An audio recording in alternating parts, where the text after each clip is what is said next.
Do you know the story of the 7 wonders of the school? Well, today, I'm going to be focusing on number 7, Hanako-Kun of the toilet. If you've heard this tale before, you're in luck, because this wonderful tea will surely live up to your expectations of this apparition.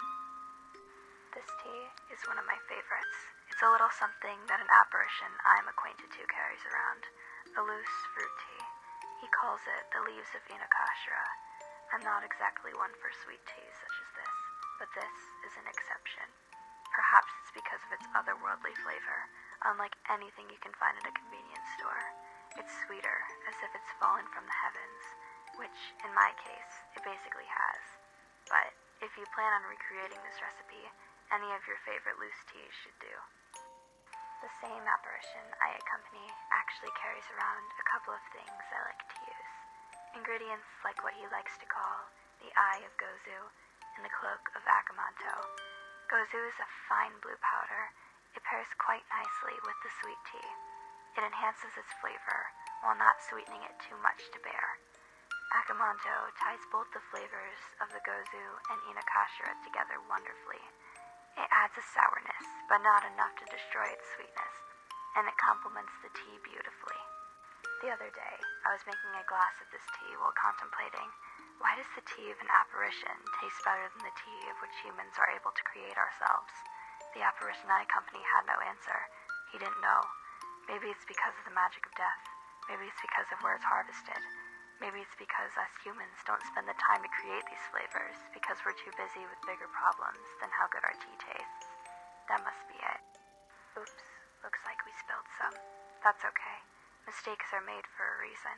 Some can be fixed and some can't, but we can learn from them no less. Now that I have made a mistake and learned from it, I made sure not to spill the ice I'm adding into the drink. See, no need to feel discouraged if you make a mistake. Use it to your advantage, so the same feeling doesn't return if you make the same mistake in the future.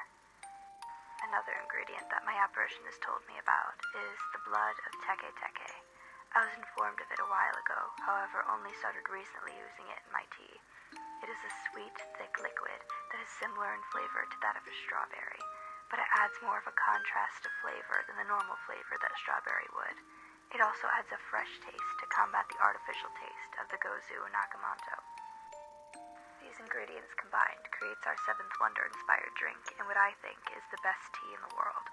Tsukasa thinks otherwise. He still firmly believes that any simple black tea is the best tea out there. I guess that's what makes us different. What new ingredients humans crave from the dead are what the spirits are bored of, and vice versa. I guess we'll always be different in that way, and I think maybe that's a good thing. Well, it looks like I spilled again. Although I learned from my past mistakes, sometimes they're inevitable. But it's okay. Give yourself a little grace, and know that it's not only because you are human, but because you exist. Apparitions make mistakes too, you know. Well, ending on that note, farewell. Best of wishes to you. This is Sakura, signing off.